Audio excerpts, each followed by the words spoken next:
Israel lançou um ataque aéreo massivo diretamente contra o centro de Teherã, mergulhando o Oriente Médio em uma das fases mais intensas e destrutivas do conflito com o Irã. O alvo foi a cúpula da Direção de Inteligência do Corpo da Guarda Revolucionária Islâmica. A operação foi oficialmente confirmada pelo primeiro-ministro de Israel, Benjamin Netanyahu, durante um discurso televisivo feito às 16 horas e 30 minutos, direto de sua residência em Jerusalém. De acordo com o pronunciamento, o ataque neutralizou duas figuras centrais da inteligência iraniana, o diretor Mohammad Qassemi e seu adjunto Mohammad Hassan Mohaqiq. Esses alvos foram considerados peças-chave na estrutura de segurança interna e comando de inteligência do Irã, tornando a ofensiva um dos mais duros golpes sofridos por Teherã em décadas. A ação foi realizada sob o codinome Operação Leão Ascendente e envolveu bombardeios simultâneos em dezenas de alvos estratégicos espalhados por toda a capital iraniana. A operação teve início às 21 horas e 45 minutos, horário local, e contou com a participação de caças F-35, Inu Adir e F-15 Iham, as aeronaves mais avançadas da Força Aérea Israelense. Os objetivos incluíram sistemas de defesa aérea sofisticados, como o S-300 e o Torm-1, bases militares da Guarda Revolucionária no norte de Teherã e instalações de lançamento de mísseis balísticos. Segundo fontes militares, os ataques foram o resultado de meses de coleta de inteligência pelo Mossad, envolvendo imagens de satélite, interceptações de sinais e agentes infiltrados. Imagens confirmaram que Qassemi e Mohaqiq estavam reunidos em um bunker subterrâneo, de concreto armado com 15 metros de profundidade, localizado nas encostas das montanhas Elburz. Mesmo com esse reforço estrutural, o abrigo foi destruído com precisão pelas bombas GBU-31J-DAM de 1.000 quilos guiadas por laser. Além dos ataques aéreos, Teherã também foi palco de uma sequência coordenada de explosões de carros-bomba. 5 veículos foram detonados nas proximidades de instalações de pesquisa nuclear, a cerca de 5 quilômetros do centro da cidade. 3 cientistas nucleares foram mortos nas explosões, incluindo o líder de projetos de centrífugas de urânio, um físico nuclear e um engenheiro químico. As imagens que circularam nas redes sociais mostraram cogumelos de fumaça se formando sobre a cidade, com labaredas visíveis a 10 quilômetros de distância. O caos tomou conta da cidade a partir das 22 horas e 15 minutos. Sirenes de ataque aéreo soaram em diversos bairros, levando milhares de pessoas a deixarem suas casas em pânico. O chefe da Polícia de Trânsito do Irã, General Hossein Rahimi, informou que o tráfego de saída de Teherã aumentou 300%. As rodovias que ligam a cidade a Tabriz e Karaj ficaram completamente congestionadas, formando filas de mais de 20 quilômetros. Muitos motoristas abandonaram seus veículos nos acostamentos para evitar ficarem sem combustível. Houve um êxodo em direção às montanhas Elburz, na tentativa de fugir dos bombardeios. Às 23 horas e 45 minutos, horário local, os radares israelenses detectaram o lançamento de mísseis balísticos Shahab-3 por parte do Irã. Esses mísseis, com alcance superior a 2.000 quilômetros, carregavam ogivas convencionais de até 1 tonelada. Os sistemas de defesa antimísseis israelenses, Arrow 2 e Arrow 3, conseguiram interceptar a maioria dos projéteis a altitudes de 100 quilômetros, mas fragmentos atingiram a cidade de Safed, na Galileia, causando danos materiais em ao menos 3 residências. Em retaliação, a Força Aérea de Israel respondeu com a maior onda de bombardeios desde o início da campanha. Em apenas 1 hora, mais de 40 alvos foram atingidos, incluindo um tanque de armazenamento de 150 mil barris de petróleo na refinaria de Ray, ao sul de Teherã, e um complexo de armazenamento de armas com mais de 5 hectares em Baramim. O Ministério do Petróleo do Irã confirmou que 50 mil barris de petróleo foram destruídos, gerando um incêndio visível a 3 quilômetros de distância.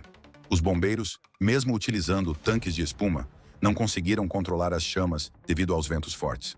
As forças de defesa de Israel também atacaram lançadores de mísseis terra-terra, que estavam ocultos em bunkers reforçados nas encostas do Monte Damavand. Esses lançadores, prontos para novos disparos, foram destruídos com mísseis de precisão guiados por laser. Em paralelo, Israel bombardeou os sistemas de defesa antiaérea iranianos Khordad-15 e Bavar 373, além de centros de radar, reduzindo a capacidade de resposta do Irã em 40%, segundo fontes israelenses. Mais de 150 saídas aéreas foram realizadas ao longo da noite. Alvos de alta prioridade foram neutralizados, incluindo oficiais seniores iranianos, segundo fontes militares. O número total de vítimas relatado por autoridades do Irã inclui 20 militares mortos, mais de 50 feridos e pelo menos 15 civis atingidos. O Ministério das Relações Exteriores do Irã qualificou os ataques como crimes contra a humanidade e convocou uma reunião urgente do Conselho de Segurança das Nações Unidas. O líder supremo iraniano, Ayatollah Ali Khamenei, fez um pronunciamento à meia-noite, prometendo uma retaliação sangrenta e inevitável contra Israel. A Guarda Revolucionária começou a mobilização para reativar os estoques de mísseis balísticos e preparar ofensivas indiretas com o uso de forças aliadas em outros países. Enquanto isso, os Estados Unidos continuaram fornecendo apoio logístico e de inteligência a Israel. Os porta-aviões USS Carl Vinson e USS Harry S. Truman permanecem posicionados no Oceano Índico e no Golfo Pérsico, cada um transportando 90 aeronaves e 6.000 militares. A Casa Branca declarou que apoia o direito de Israel à legítima defesa, mas alertou contra uma possível escalada do conflito. A retaliação iraniana com mísseis também gerou especulações sobre a entrada do Hezbollah no confronto, a partir do sul do Líbano. Em resposta, Israel enviou 2.000 soldados adicionais à fronteira norte e colocou as colinas de Golã em estado de alerta máximo. A Operação Leão Ascendente revelou que a capacidade de penetração israelense atingiu o coração do aparato militar e científico iraniano. A destruição de bunkers subterrâneos, centros de armazenamento de armas, refinarias e sistemas de defesa avançados abalou profundamente a infraestrutura do Irã. A eliminação de altos oficiais e cientistas nucleares expôs vulnerabilidades graves do regime. Apesar dos danos severos sofridos nas instalações militares e de comando, o Irã ainda preserva uma capacidade significativa de resposta, sustentada por um dos maiores arsenais de mísseis balísticos do mundo, fora das grandes potências nucleares. Esses mísseis, muitos deles de médio e longo alcance, são capazes de atingir alvos em Israel, bases norte-americanas na região e até cidades estratégicas no Golfo Pérsico. Além disso, o Irã conta com uma extensa rede de milícias e grupos paramilitares aliados, como o Hezbollah no Líbano, os Houthis no Iêmen, as Forças de Mobilização Popular no Iraque e diversas células operando clandestinamente na Síria e em outros pontos sensíveis do Oriente Médio. A possibilidade de uma segunda onda de ataques, desta vez mais coordenada, assimétrica e multidirecional, é real e preocupa analistas em todo o mundo. Não se trata apenas de uma resposta convencional por parte do Irã, mas de uma reação em camadas, explorando todos os vetores de influência regional e capacidade de desestabilização que o regime dos ayatolás cultivou ao longo das últimas 2 décadas. Uma contraofensiva assim poderia envolver desde salvas de mísseis até ações coordenadas de sabotagem, ataques a navios no Estreito de Hormuz, ou mesmo atentados contra aliados de Israel, como a Jordânia, os Emirados Árabes Unidos ou o Bahrein. Israel, ciente dessa ameaça latente, não apenas reforçou seu sistema de defesa antiaérea em múltiplos níveis, do domo de ferro ao sistema Arrow 3, como também já declarou que a operação militar poderá se estender por dias ou semanas, dependendo do grau de envolvimento do Irã e da intensidade das retaliações. Tel Aviv não quer apenas revidar, mas pretende enfraquecer de forma duradoura a capacidade estratégica iraniana, desmantelando centros de comando, estoques de mísseis e infraestrutura militar crítica. A recente mobilização de reservistas e o deslocamento de baterias de defesa para pontos sensíveis como Haifa e Eilat revelam o grau de preparação para um conflito de longa duração. Com isso, a instabilidade atinge níveis inéditos, arrastando toda a região para o centro de um conflito com potencial de se transformar em um novo ponto de ruptura para a ordem internacional.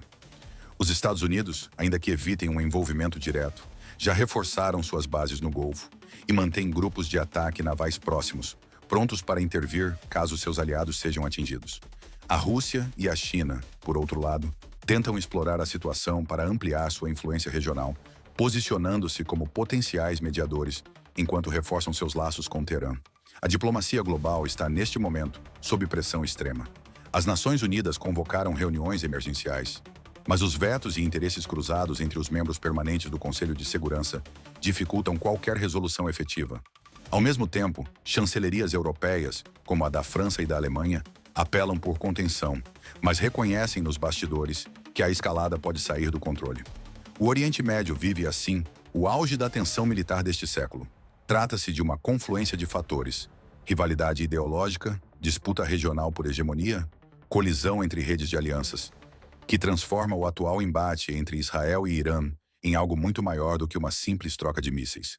A região inteira está em alerta máximo, e cada movimento de um dos lados pode desencadear reações em cadeia difíceis de conter. A diplomacia internacional e os comandos militares das principais potências enfrentam uma de suas provas mais complexas em décadas, tentando evitar que o conflito vire uma guerra aberta de proporções imprevisíveis. O desfecho desse embate ainda está longe de ser definido, e cada hora que passa amplia o risco de um colapso geopolítico regional com repercussões globais. Militar World continuará acompanhando todos os desdobramentos dessa escalada de violência. Para não perder nenhuma atualização, inscreva-se agora, ative o sino de notificações e considere se tornar membro do canal. Seu apoio é essencial para que possamos continuar trazendo informações com qualidade e agilidade diretamente do front. Se quiser uma versão mais impactante e com apelo emocional, posso reformular também. Deseja algo mais direto, mais informal ou com mais urgência?